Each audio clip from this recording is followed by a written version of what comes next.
Eto na. Ang sabi ni Lolo sa kanyang apo, talagang ganito kapag tumatanda. Madalas, blank. Go ahead. Pagod? Dahilan ng pagkupas ng damit. Bleach. Bukod sa gown, suot ni bride sa araw ng kasal. Sing-sing. On a scale of 1 to 10, gaano kalaki ang chance na patawarin mo ang jowa mong cheater? 1. Nang magpakulay ka ng buhok, nagmukha kang blank. Americana. Let's go, Athena. Tignan natin kung ilang points nakuha mo. Ang sabi ng lolo sa kanya apo, talagang ganito kapag tumatanda, madalas ay pagod. Mabilis mapagod. Sabi ng survey ay, nice work. Dahilan ng pagkupas ng damit dahil sa bleach.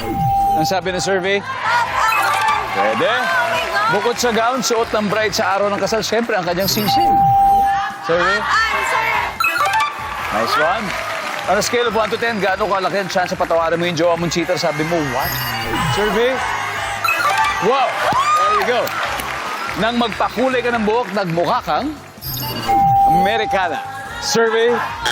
Uy, wala. But 92, very good start. Very good start. Athena, balik na tayo rito. Oh my God! Ba't wala? Let's welcome back Shannon. Kinakabahan ako. Shannon, may good news ako sa'yo. Dahil si Athena ay nakakuha ng 92 points. So, 108 to go.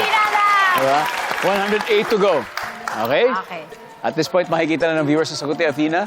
Give me 25 seconds on the clock, please. Okay? Here we go. Ang sabi ng lolo sa kanyang apo, talagang ganito. Kapag tumatanda, madalas, blank. Nakakalimot. Dahilan ng pagkupas ng damit. Paglalaba. Bukod sa gown, suot ng bride sa araw ng kasal. Headband. On a scale of 1 to 10, gaano kalaki ang chance na patawarin mo ang jowa mong cheater? 10.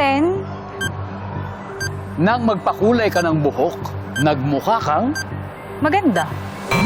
Let's go, Shannon. Okay. Ang sabi ng lolo sa kanya, talagang ganito kapag tumatanda madalas ay nakakalimot. Nandiyan bang nakakalimot? Top answer. Dahilan ng pagkupas ng damit. Ang sabi mo ay dahil sa paglalaba. Survey? Ba? Oo. Ang top answer na luma na. Ano ba? Sayang, Luma. sayang. Sayang. Yun, 57 points yun.